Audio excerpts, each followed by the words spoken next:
what story was I doing? So we were talking about your first day in Southern Oh, California. my first night in Los Angeles. Talk about omens. So this George Boroff, who ran the theater, was sweeping his own sidewalk in front of it before an evening performance of Major Barbara. And he asked me if I wanted to stay, and as a quid pro quo for enjoying the theater, I could help him with publicity, because that's what I had come to California for. So I went in and sat down. I called my wife to tell her I hadn't found a newspaper yet, and I was looking hard, or I don't know what, but I would be home at 11:15 or something. Anyway, she couldn't understand. And finally, I told her why, and I had a very hard time with that. But I had to. I was compelled to. And I told you I'd read Major Barbara. I adored the Shavian. That's the best of the Shavian arguments to me. And I sat down, and the theater fills. There are two seats in front of me that are open. And just before the lights are dimming to go on, these seats are still empty. And Charles Chaplin walks in with Lady Gray. Grace. No, Raid? No. Lydia Gray, wasn't it? No. He walked in with a British actress. Oh. Darn it, she'd made a lot of films here. And she became a lady. Grace, anyway, sat down in front of me. My first moments in Los Angeles.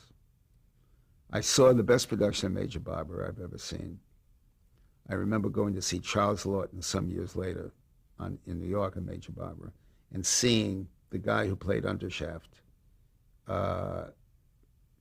when in the production was also in the audience. I remember throwing my arms around and telling him how much more I liked the performance I saw that evening in Los Angeles.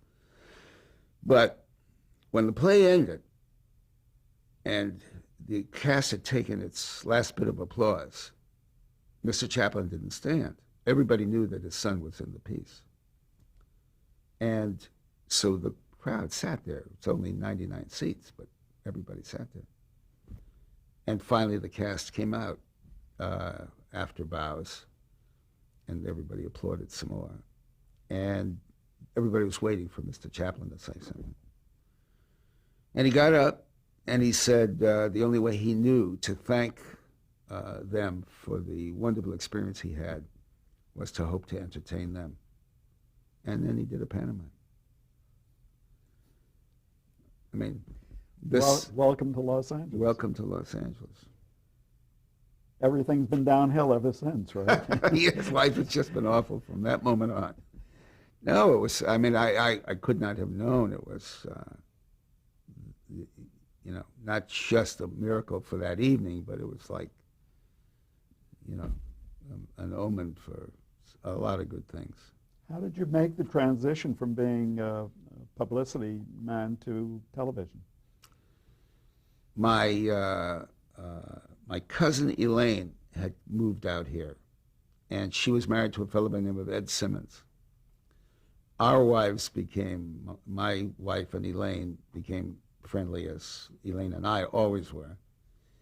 And Simmons had come out here to become a comedy writer, which I had never. Come from where, New York? From Boston. Boston. Which I had never considered. But one night we were, our wives had gone to the movie and we were babysitting. They had a child too. We were babysitting and he said, help me with this. And he was writing a parody. It was a parody to the Sheik of Araby. So we worked on it together. We had some laughs doing it. When the women came home at 10:15 or something, I said, let's go out and see if we can sell this thing. So we went out. Now there were nightclubs everywhere, people sitting at pianos entertaining, and at a place called the Bar of Music on Beverly Boulevard, we walked in there and sold this parody we had written for $40. To whom? To a woman, Carol Carol, some. A performer. Oh, yep. She was sitting at the piano doing parodies and telling jokes and so forth. And this was a risque parody. I don't remember how it went. And we got $40 for it. I think she paid $5 a week for 8 weeks. The fact is, though, Eddie and I were selling door to door. We were selling furniture door to door. So he was not making a living as a writer at that point. Oh no. He had just come trying to break in, and so we decided. Oh, and we were selling baby pictures also. One of us would sell the coupons for the pictures, the other one would come by and take them. Then one of us would come by and sell the proofs. It was. You were really struggling, weren't you? Oh my God, were we struggling? We lived in one room behind another house on Kenmore Street in Hollywood, and our little girl we'd put to bed. It was like 1.5 rooms. We put her in the area where we slept. On Santa Monica Boulevard, I found a carpenter to make a bed that would fit through the door on wheels. So the baby went to bed in there, and then we would move her out into the kitchen, living area when we went to bed in the bedroom. And I remember scouring the town for used retreads, the best buy on used retreads. An afternoon doing that once, I always remember as the low point, the low point of a difficult time. Where were we? You were trying to make some sales of your writing, your combined writing. Oh yeah. So one day, Eddie and I were. Oh, God, I don't know how much of this you want to hear. This, please. We, I had a little bit of my father's get rich quick. $1 million in 10 days to 2 weeks. There was still there had How to be could you some, avoid it? So while we were struggling, we took an office. It was $6 a month above a delicatessen on Beverly Boulevard at Kenmore.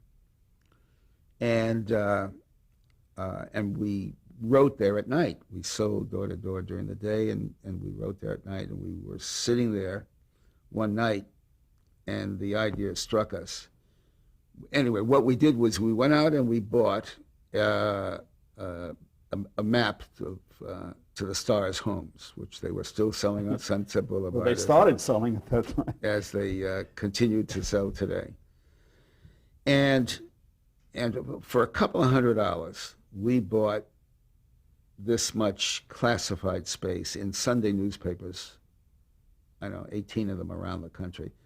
And I remember that they reached something like 16 million people. So for a couple of $100, we had this tiny ad. That's a good cost per thousand, Well, things were a lot cheaper then, and we figured it passed 16 million homes. And what did you say in that ad? And we said, don't write to your favorite stars. Or if you write to your favorite stars, I don't remember how it began, but don't write to the studio where they'll never get it. Write them directly to their homes. And we were selling, 12 for $5 or something like 12. What, addresses? Names, addresses to the Hollywood stars' homes. And 16 million, we thought we're going to see, some part of 16 million people would be looking at this. 600 of them wrote to us, wanted an address. We got one letter. And the boy, and it was from a small boy, and he did 1, 2, 3, 4, 5, 6, 7, 8, 9, 10. I guess it was 10 addresses and on 10, he filled in the only name. He wanted the address of Estrelita Rodriguez. Estrelita Rodriguez in those years was 90% of the time was the girlfriend of the Mexican sidekick in the B Westerns. That's all he wanted. Strange request. Now his letter and my reply to him are framed and hanging in my daughter Kate's and her husband John's apartment because they loved that letter from this boy. And my reply was to tell him that 16 million people have a chance to answer this. He is the only one that did. His belief in the free enterprise system and the entrepreneurial spirit will carry him through a wonderful life. And to help him for his dollar, here was $5. We sent him $5 in that letter. But you couldn't fill his request. You didn't have that address. No, we couldn't find the address anyplace. But beyond this business scheme, you were doing other parodies? No, I'll tell you one other business scheme. Okay.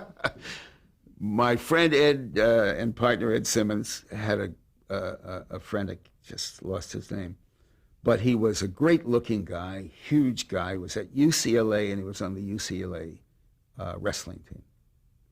Now, wrestling in those years saw Argentine Roca and Gorgeous George, and they used to come into the ring, perfuming the ring and throwing flower petals for Gorgeous George. And they all had different holds and different... I neglected to say that this wrestler, this glorious-looking guy, wrestler, came to see us because he had this glorious tenor voice, wonderful voice, and he wanted to be an opera star. But he was on the wrestling team. So we decided that we would try to make him another Gorgeous George kind of wrestler. And his gimmick, Argentine Roca had a gimmick where he jumped up sideways, and if he caught you with his feet in a certain place, you were gone. Everybody had a different one. So our guy would struggle to get the other guy's head, to get his mouth next to the other guy's ear. And if he could get next to the other guy's ear and go, a certain note would just render the man paralyzed. That was our gimmick. But we didn't know or neglected to remember that, you had to be a member of a certain crowd before you were going to get a license to manage. Anyway, we got into it. We couldn't do it. We couldn't do it. But those were two schemes. But in the meantime, you were still trying to sell your creative writing, if we can call it creative. In the meantime, we were selling door to door and looking for that opportunity. What was the big break?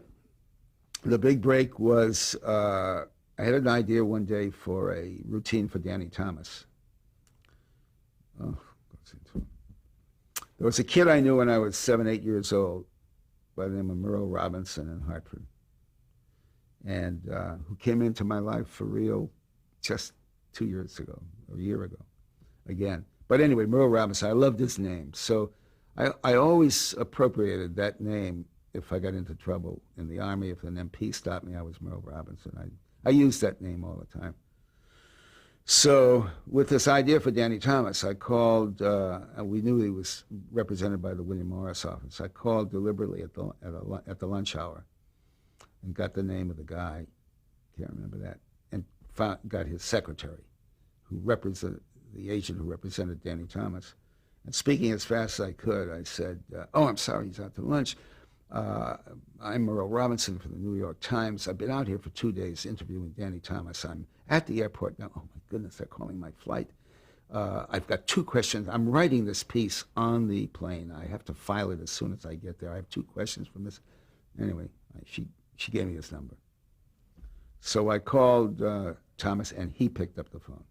He happened to be working. Amazing how some things come back. Wally Pop was Danny Thomas's accompanist. This was before, obviously. He was then the raconteur. Working nightclubs. Working nightclubs, yeah. There was never anybody like him. There was never a comic so spellbinding who went for minutes and minutes without a laugh, building you to a certain place, and then, boom, leveling you. So... had you ever seen him work? I had seen him work, yeah. And I had seen him work, yeah. But So with this idea for, well, you won't use all this, Chuck. So I got his phone number. He picked up the phone. Yes. He said, when he heard how the hell I got his number, he was intrigued.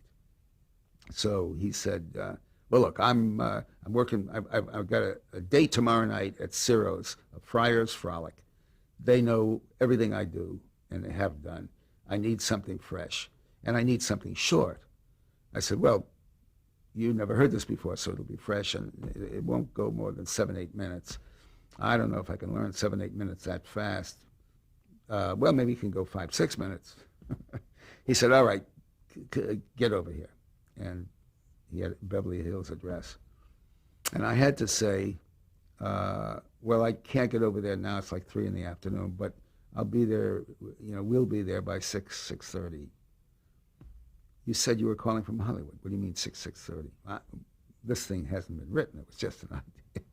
So you needed some time to write it. So if you're not here by 6:30 or whatever, forget it. We got there with the thing written at 6:30. It was, he did it for years and years. He talked about Yiddish words which had no counterpart in the English language. Because Danny Thomas was not Jewish himself. He was Lebanese, yes. But he told Mediterranean jokes, okay. Italian, Jewish, Armenian. Anyway, this was a long routine about words that have no counterpart in English. There were Yiddish words. He would say that the 3 words could be almost the same thing, but it would take a couple of paragraphs to explain the difference between almost and the same thing. And he used tzimisht, tumult, and farblunchet, 3 words describing a certain degree of confusion, and told a little story to illustrate the 3 of them. And he was a smash at Ciro's the next night. We should explain Ciro's was a nightclub. Ciro's was a nightclub on Sunset Boulevard, a very famous nightclub. And they loved him the next night. We were standing in the kitchen looking through the curtain while he did this. And the next morning, David Susskind, who was representing the show, a show in New York, called and said, we the guys who wrote that, have you ever written any television? We had never written a television show. We said, yes. He said, can you get me a couple of sketches? I'm going back to New York, and I'll let you know what this is all about. Was David Susskind related to you? My first cousin.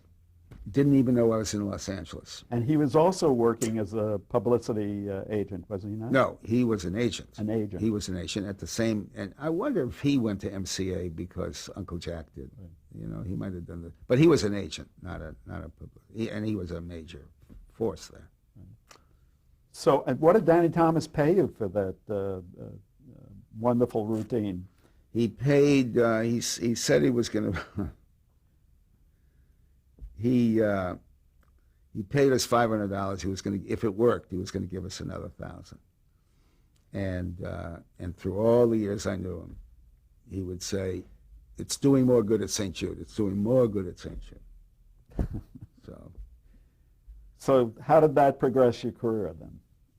Where did you go from there? We were flown. Oh, we had never written a television show before, but I was living in this little room I described behind another house. The house and our little place was owned by an extra, a woman extra, and the guy she was living with was an actor. So I ran into him and said, have you got any television scripts? In those years, it was audio on one side of the script, video on the other side of the script. So we took that, and just so we know what it looked like on a page, and wrote 2 sketches and sent them over to the hotel quickly. Susskind took them back, and 3 days later, we got a call to come to New York to write the Jack Haley Ford Star Review. Let me just hold you here for a second. How familiar were you with television? These were the very early days of television. Did you own a television? I didn't own a television set. Used to go over to, and Eddie didn't own one either. We used to go over to my uncle Lee Lane's father, who had a television set. And we would watch Milton Berle on Tuesday nights at 8 o'clock. And I remember Ed Wynn in those years, which I guess I saw at my Uncle Al's too.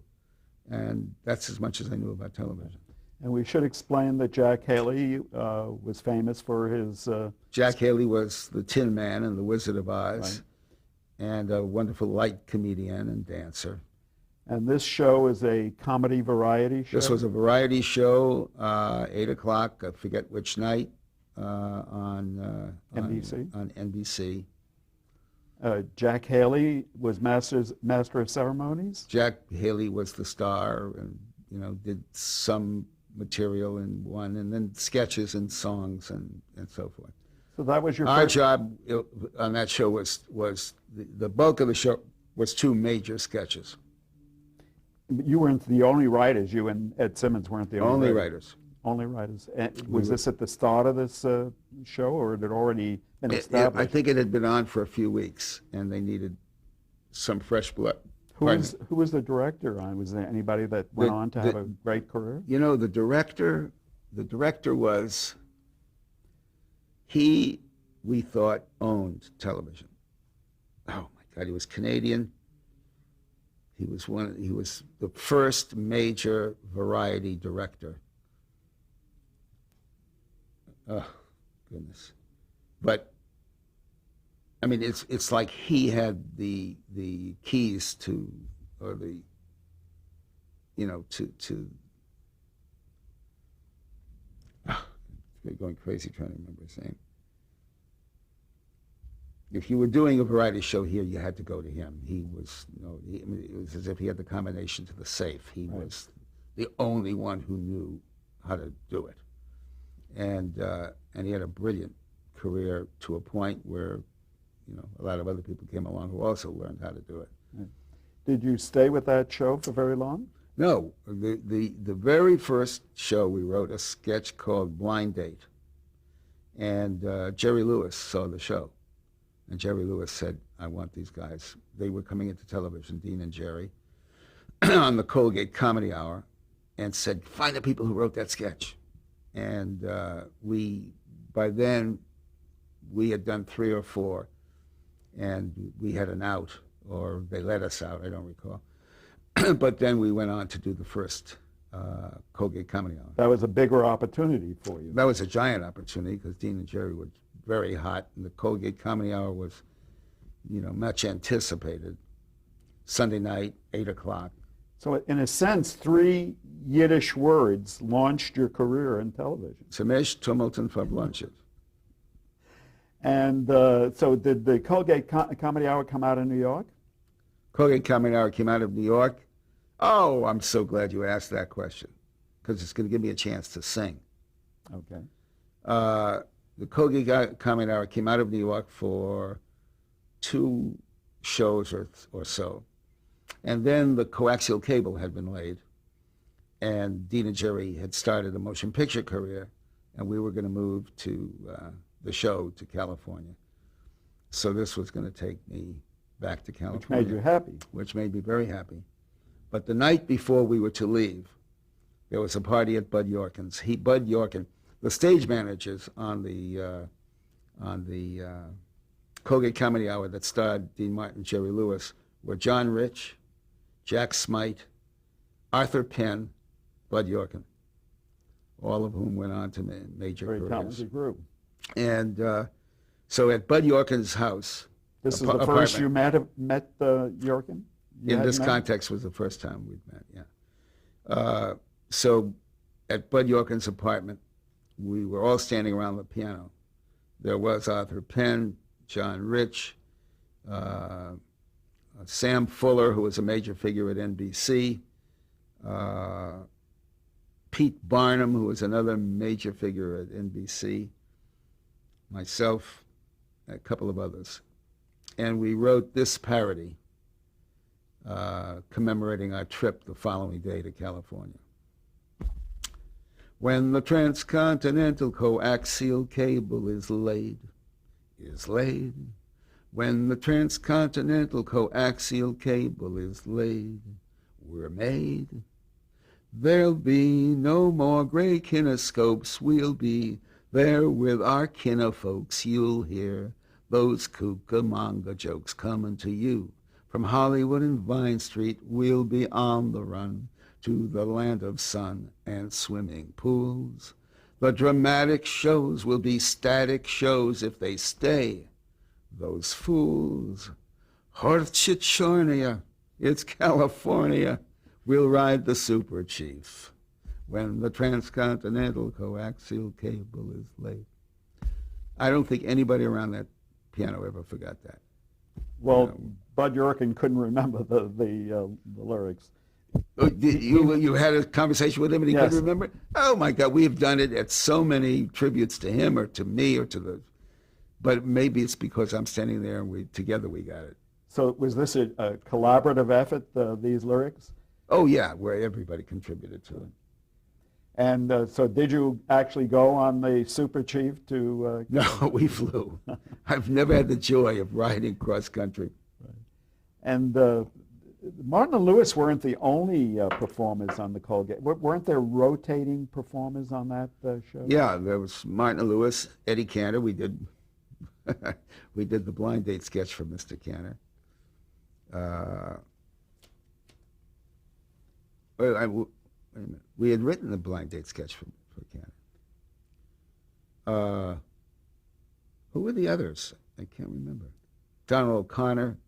There was also, they did the same rotating thing on another night too, and I'm confused. And then a couple of years later, Eddie and I did Martha Ray, which was also on a rotation every other week. Now, wait a minute. A few months before, you were selling furniture door to door, and now you're hobnobbing with Martin and Lewis and Martha Ray. Hey, this is our America. We have to pause here on that note.